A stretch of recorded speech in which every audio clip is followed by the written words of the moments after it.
தரம் இருக்கத்தானே செய்யுது. பொய் சொல்றதும் பாவம் தான், அடுத்த கொஞ்சத்தை அபகரிக்கிறதும் பாவம் தான். ரெண்டு சமமாக முடியாது. ஒருத்தனை கொல்றதும் பாவம் தான், கணத்துல அரைகிறதும் பாவம் தான். ரெண்டு சமமா? கொல்றவனுக்கு அதே தண்டனை, கணத்துல அரைஞ்சவனுக்கு அதே தண்டனை கொடுக்க முடியுமா? அவ பாவங்கள்ல பல ரகங்கள் இருக்குது, பல படித்தரங்கள் இருக்கு. உயர்ந்த பெரிய பாவம், சுமாரானது, ரொம்ப சின்ன பாவம் அப்படின்னு எல்லாம் இருக்குது. பிடிங்கிறதெல்லாம் பாவம் தான். ஒருத்தனை பார்த்து பிடிங்கிறவன் இதுவும் பாவம் தான். இது பாவம் இல்லைன்னு சொல்ல முடியுமா? ஒரு கிண்டல் பண்றது எல்லாம் பாவம் தான். ஒருத்தர் புண்படுறது, பட்ட பேர் சொல்றது, ஒருத்தன் எந்த பேரை கேட்டா புண்படுவான் அந்த மாதிரி பட்ட பேர் சொல்றது, இதெல்லாம் பாவம் தான். அதே மாதிரி பெரிய பாவங்கள் இருக்குது. பெருமானார் ஸல்லல்லாஹு அலைஹி வஸல்லம் கேட்கிறாங்க, பெரிய பாவங்கள் இருக்குல்ல, அதைத்தான் நம்ம தவிர்த்து கொள்ளணும். சின்ன பாவங்களை அல்லாஹ் நல்லறங்கள் மூலமே மன்னிச்சிருவான், தௌபா இல்லாமலே. பாவங்கள்ல சிறு பாவங்கள் எதை மார்க்கம் சொல்லுதோ அந்த மாதிரியான பாவங்கள் எல்லாம் இந்த உழு செய்யும் போது கழுவுனா பார்ப்பதால் ஏற்பட்ட பாவங்கள் கரைந்து விடும். அப்படிலாம் ஹதீசுகள் இருக்கு பாருங்க. சின்ன சின்ன பாவங்கள்லாம் கரைஞ்சு போயிடும். அது சில நல்லறங்கள் செய்யும் போது அந்த பாவம் தன்னால் தௌபா செய்யாமலே போயிடும். சின்ன பாவங்கள்லாம் நம்ம எதுல கவனமா இருக்கணும்? பெரும் பாவத்துல கவனமா இருக்கணும். பெரிய பாவத்தை செஞ்சிடக்கூடாது. அது தௌபா செய்யணும். அது அல்லாஹ் மன்னிச்சா மன்னிப்பான், மன்னிக்கலன்னா மாட்டிக்கிடுவோம் அப்படிங்கிற பயம் இருக்கணும். அதுக்குதான் சஹாபாக்கள் பெரும்பாவத்தை பத்தி விசாரிக்கிறாங்க. அல்லாஹ்வுடைய தூதரே, பெரிய பாவங்களை ஒரு லிஸ்ட் போட்டு சொல்லிருங்க, நாங்க அதுல இருந்து விளைவிக்கிறோம் அப்படின்னு சொல்லி கேட்கிறாங்க. சுயில ரசூலுல்லாஹி ஸல்லல்லாஹு அலைஹி வஸல்லம் அனில் கபாயிரி, பெரும்பாவங்கள் யாவை என்று பெருமானார் ஸல்லல்லாஹு அலைஹி வஸல்லம் அவர்களிடத்தில் கேட்கப்படுகிறது. அதுக்கு சொல்றாங்க, அல் இஷ்ராக்கு பில்லாஹ், பெரும்பாவத்திலேயே பெரிய பாவம் அல்லாஹ்வுக்கு இணை வைத்தல். பெரும் பாவங்கள் இருக்க, பெரும்பாவத்துல ஃபர்ஸ்ட் பெரும்பாவங்கள் ஒரு லிஸ்ட் சொல்ல போறாங்க. அதுல முதலிடம் எது? அல் இஷ்ராக்கு பில்லாஹ், அல்லாஹ்வுக்கு இணை வைத்தல். இரண்டாவது என்ன தெரியுமா?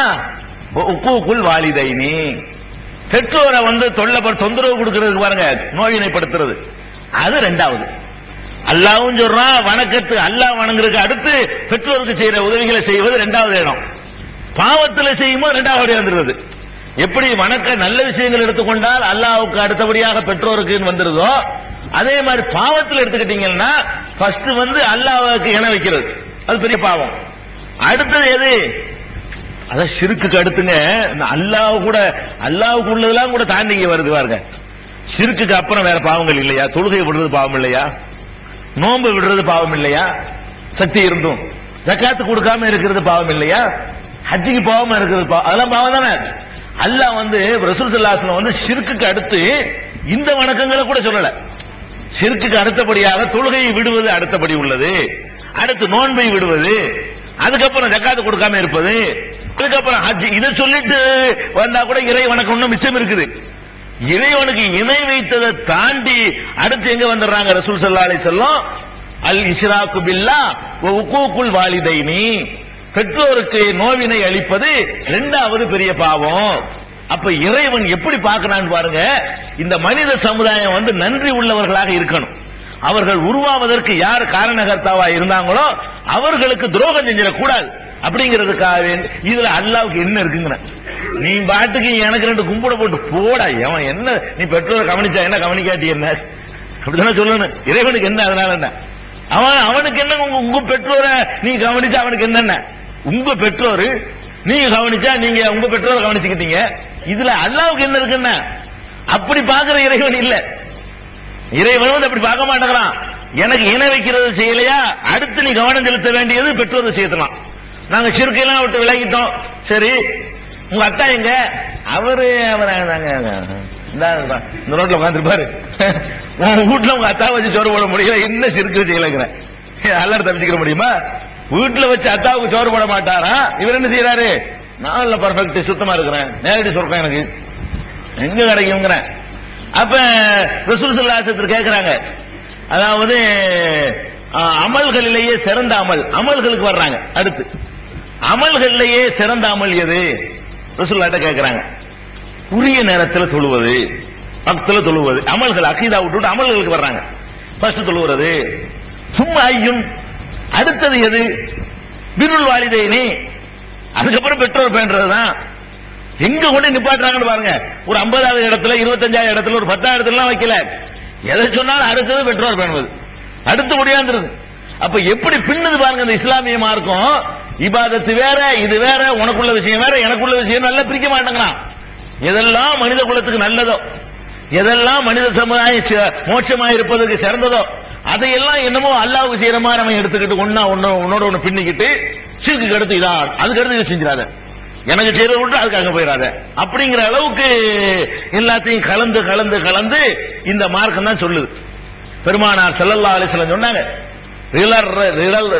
ரிலர் ரப்பி ஃபீ ரிலல் வாலிதி, இறைவனின் திருப்தி உனக்கு எங்க இருக்குன்னு சொன்னா உன்னுடைய பெற்றோர் உன்னுடைய மகன்கிற நடவடிக்கையில் திருப்தி அடையணும். பெற்றோர் மகன்கிற நடவடிக்கையில திருப்தி அடைஞ்சாதான் இறைவன் உன் மீது திருப்தி அடையுமா. உன் பெற்றோர் இவன்லாம் ஒரு மகனா, எனக்கு சோறு போடாம என்னை தெருவில் விட்டுட்டு போயிட்டான், இவன்லாம் ஒரு மகனா, நீ எல்லாம் ஒரு மனுஷனாட்டு அல்லா கேட்பான். ஏண்டா நீ எல்லாம் ஒரு மனுஷனாட்டு அல்லா கேட்கிறான். அப்ப இவனெல்லாம் ஒரு மகனாட்டு ஒரு தகப்பன் கேட்கறது தான் ஒருத்தன் அல்லாட்ட நல்லவனா இல்லையாங்கிறது அளவுகோல். ஒருத்தன் அல்லாட்ட நல்லவனாங்கிற அளவுகோல் என்ன, இவன்லாம் மனுஷன் மகனாங்க, இவன் என் பிள்ளையாங்க அவன் அப்படின்னு ஒரு நொந்து போய் எப்படி யோசிச்சு பார்க்கணும். இந்த பெற்றோர்கள் எந்த மாதிரி எல்லாம் நம்ம நல்லா இருக்கிறதுக்காக பாடுபட்டாங்கிறது இப்ப நமக்கு ஞாபகத்துக்கு வராது. ஏன்னா கால் முளைச்சிருச்சுல, கை முளைச்சிருச்சு, கால் முளைச்சிருச்சு, நம்ம சொந்தமா நிக்க முடியுதுல, அதனால அப்படி நினைப்பு வராது. நினைச்சு பார்க்கணும், ஒவ்வொரு நாள் என்ன செய்யணும், நினைச்சு பார்க்கணும். நாம அந்த தாயுடைய வயிற்றுல இருக்கும் பொழுது அப்படி நினைச்சு பார்க்க வேணாம், இது இறைவனா உனக்கு சொல்லித்தரணும், உனக்கு இருக்கிற அறிவை கொண்டு நீ வழங்கி நடக்க வேணாமா. நம்ம அந்த தாயுடைய வயிற்றுல இருக்கும் போது எவ்வளவு நம்மளை சுமந்ததுக்காக வேண்டி எவ்வளவு சிரமப்படுறாங்க, இவ்வளவு கஷ்டம், நடக்க முடியாம, ஓட முடியாம, ஆட முடியாம அவ்வளவையும் தியாகம் பண்ணி, திங்கிறது தியாகம் பண்ணி, எல்லாத்தையும் தியாகம் பண்ணி நம்மளை பெற்றெடுக்கிறாங்க. பெற்றெடுத்த பிறகு உள்ள நடக்கலாம் விட்டுருங்க, அது அது கூட நீங்க ஏதாவது ஒரு காரணங்கள் சொல்லலாம். நம்ம என்ன நம்மள தெரிஞ்ச அவங்க சந்தோஷமா இருக்கனால நம்ம உண்டாயிட்டோம்னு போயிடலாம், வழங்குதா, அதை விட்டுருங்க. அதனால அந்த வயிற்றுக்குள்ள இருக்கும்போது நடந்தெல்லாம் விட்டுருங்க, வழங்குதா. பிறந்துட்டோம், பிறந்த பிறகு அப்புறமேல அவங்க நடத்துற தியாகங்கள் இருக்கு பாருங்க. பிறந்த பிறகு அந்த குழந்தைய விழுந்த பிறகு அந்த குழந்தைக்காக வேண்டி ராத்திரி பகலா தூங்காம முழிச்சு படுத்து தூங்கிட்டு இருக்கிறவங்களுக்கு 7 தடவை அந்த குழந்தை கத்துனாலும் தன்னால முழிப்பு வரும். தன்னுடைய தூக்கத்தை தியாகம் பண்ணி, இதுக்கு நம்ம குழந்தைக்கு பசிச்சிடக்கூடாது, எறும்பு கடிச்சிடக்கூடாது, வயிற்று வழியில அழுவுதா, பசியில அழுவுதா அப்படின்னு சொல்லி அதை பார்த்து 7 தடவை மூத்திரத்தை மோண்டாலும் சரி, மலம் கழிச்சாலும் சரி, தொடச்சி சுத்தம் பண்ணி மறு ட்ரெஸ் மாத்தி, சுப்ஹானல்லாஹ், எவ்வளவு பெரிய ஒரு தியாகம் இதுக்கு வேணும். நம்ம வளர்ச்சி மட்டும்தான் அவங்களுடைய குறிக்கோள், வேற ஒண்ணும் இல்லை. அப்படி வளர்த்தாங்கள, அப்பவே இப்படி நசுக்கிட்டு போனா ஒண்ணும், தாயை எடுத்து அடிக்கிறாங்க. வெட்ட பிள்ளைன்னு சொல்லிக்கிட்டு தாயை அடிக்கிறான். அடிக்கிற பிள்ளையில பாத்துருக்கமா இல்லையா? ஆனா உன்னை அன்னைக்கு பிடிச்சி ஒரு நசுக்கி பிள்ளைன்னா அப்ப செத்து ஒண்ணும் இல்லாம பேர் பண்ணி சட்னியா இருப்பேன். அப்ப அந்த மாதிரி இருக்கும் பொழுதெல்லாம் உன்னை பராமரிச்சாங்களே, அது அல்லாஹ், இது நான் சொல்லல, அல்லாஹ் மனுஷனுக்கு விளங்குறதுக்கு அதை சுட்டி காட்டுறான் பாருங்க. இவனுக்கு வெறுமனே அறிவுரை சொன்னா விளங்காது, இவனுக்கு கொஞ்சம் கடந்த காலத்தை நினைவுபடுத்துவோம்னு சொல்லி அல்லாஹ் அப்படியே அல்லாஹ் அப்படி கேட்கறான். எப்படி கேட்கறான்? வஸைனல் இன்சான பிவாலிதைஹி, பெற்றோருக்கு நேர்மையாக நடக்குமாறு மனிதனுக்கு நாம் அறிவுரை சொல்கிறோம். ஹமலத்துஹு உம்முஹு வஹ்னன் அலா வஹ்னின், சிரமத்துக்கு மேல் சிரமப்பட்டுதான் அவனுடைய தாய் அவனை சுமந்தாள். சும்மா ஒண்ணும் சுமக்கல, சிரமத்துக்கு மேல சிரமப்பட்டு நெஞ்சா அவனுடைய தாய் அதை சுமந்திருக்கிறாள். ஆமைனி, 2 வருடத்திலே பால்குடியை மறக்க செய்திருக்கிறாள். இப்படி செஞ்சிருக்கிறாள் ஒரு இடத்துல சொல்றான். அதுக்கப்புறம் சொல்றான், வஸைனல் இன்சான பிவாலிதைஹி இஹ்சானா, மனிதர்கள் பெற்றோர்களுக்கு நல்லுபகாரம் செய்ய வேண்டும் என்று நாம் வலியுறுத்துகிறோம். ஹமலத்துஹு உம்முஹு கர்ஹன் வவலாத்துஹு கர்ஹன், ரொம்ப கஷ்டத்தோடு தான் அவள் சுமந்தாள், கஷ்டத்தோடு தான் அவள் பெற்றெடுத்தாள், அவனை ஈன்றெடுத்தாள் சொல்லி அந்த சுமந்தது பால் ஊட்டினதுன்னு சொல்லி அதுகளை எல்லாம் சொல்லி காட்டி, இதுக்கு பிறகு என்னடா நீ அனிஷ் குருளி இப்படிலாம் செஞ்சதுனால அனிஷ் குருளி, எனக்கு நன்றியோட இரு, ஒளி வாலிதைக்க, உன் பெற்றோர்களுக்கு நன்றியோட இரு, நான் படைச்சதுக்காக எனக்கு நன்றியோட இரு, அதுக்கு அடுத்தபடியாக உன்னை உருவாக்குறதுல அவங்களுக்கு கூடுதல் பங்கு இருக்கல, அதனால அவர்கள் விஷயத்தில் நீ நன்றியோட இரு என்று சொல்லி அல்லாஹ் ரப்பல் ஆலமீன் அந்த தியாகங்களை எல்லாம் நினைவுக்கு கொண்டு பெற்றோர்களுக்கு உதவுவதை, பெற்றோர்கள்ட்ட ஒழுங்கா நடந்து கொள்வதை ஒரு கட்டாய கடமையாகவே நமக்கு வலியுறுத்தலாம். இந்த மாதிரியான ஒரு முக்கியத்துவம் வாய்ந்தது பெற்றோரை பேணி நடக்கிறது.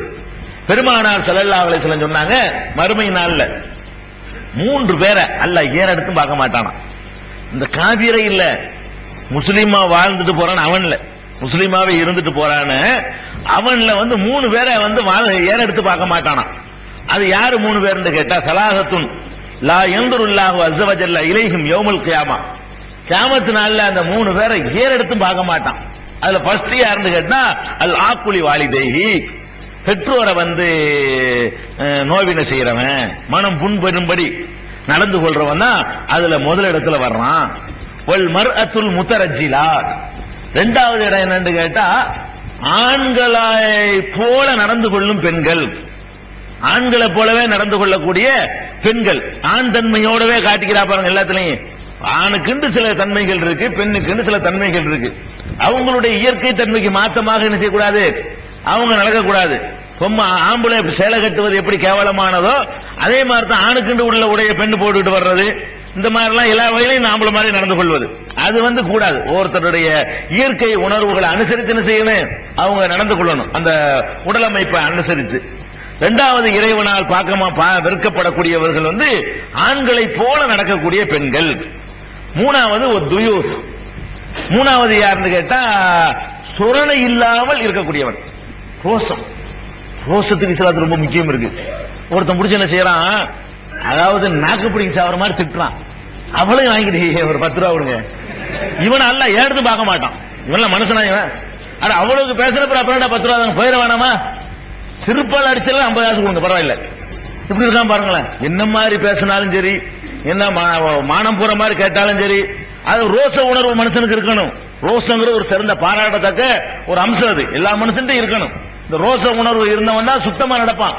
ரோசத்தை விட்டான்னு வைங்களேன், அப்புறம் வீட்டுல என்ன நடந்தாலும் அவனுக்கு ரோசம் வராது. வேற மாதிரி எப்படிப்பட்ட மோசமானது போனாலும் சரி, அப்போ சாதாரண வெளியில பக்கமெல்லாம் நடமாட வந்துருவான். அப்ப இந்த ரோசத்தை இழந்திருக்கான் பாருங்க, சொரணை இல்லாதவன், இவனை அல்லாஹ் பார்க்க மாட்டான்னு சொல்லி பெருமானார் ஸல்லல்லாஹு அலைஹி வஸல்லம் அவர்கள் 3 பேரை பார்க்க மாட்டாங்கிறதுல ஃபர்ஸ்ட் யாரை கொண்டு நிப்பாட்டுறாங்க, எத்தனை வகையை எச்சரிக்கிறாங்க தெரியுமா. அதே மாதிரி லஅனல்லாஹு மன் லஅன, 3 பேரை அல்லாஹ்வே சபிக்கிறானா.